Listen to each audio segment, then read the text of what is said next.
I have been asked to speak on behalf of that fellow who, danced a little bit at the on the baseball field, right on the west side of the Great Lawn on Friday night.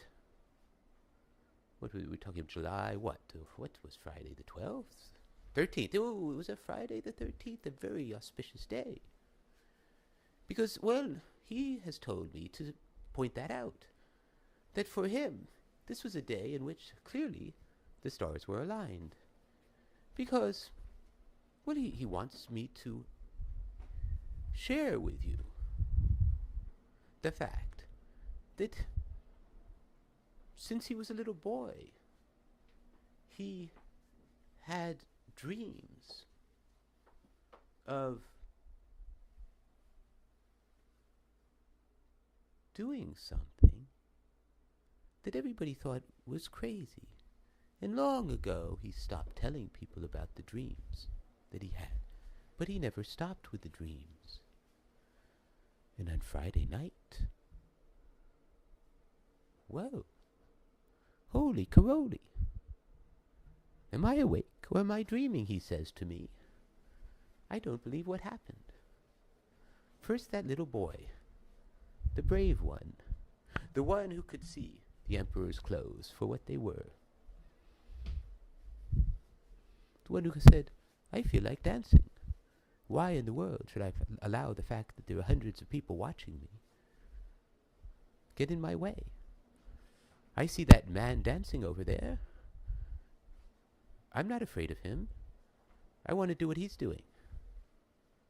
And so that boy went over to him. And the man held out his hand a little tentatively, because, sometimes parents don't like when strangers touch their children, and I understand why. He understood why too. So, but that boy did it. He opened it up. First, the man did a few twirls with the boy. Because of holding hands, that made a very big difference.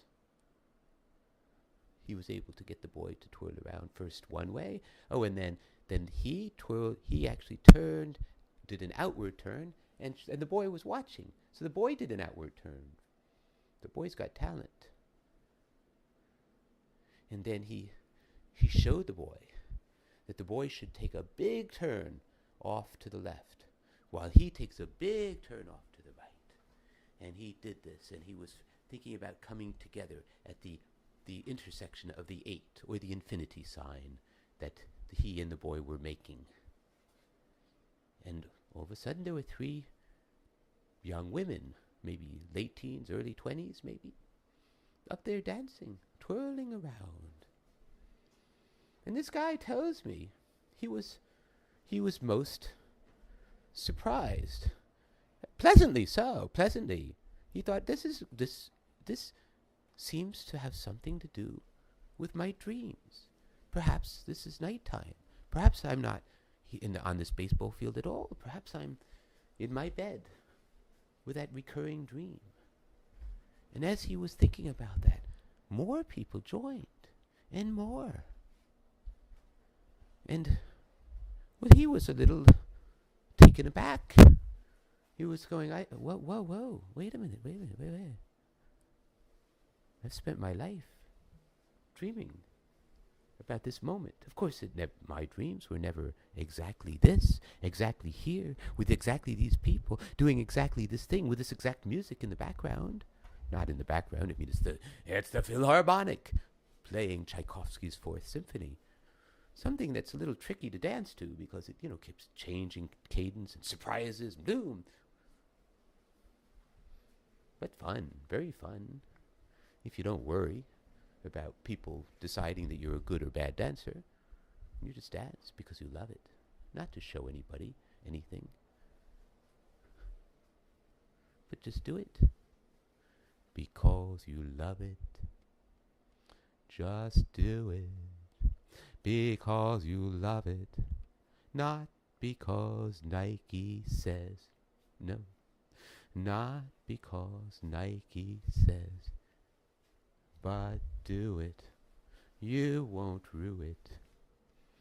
You might rue things you don't do, but you won't. No, you won't. You won't rue any things that you do.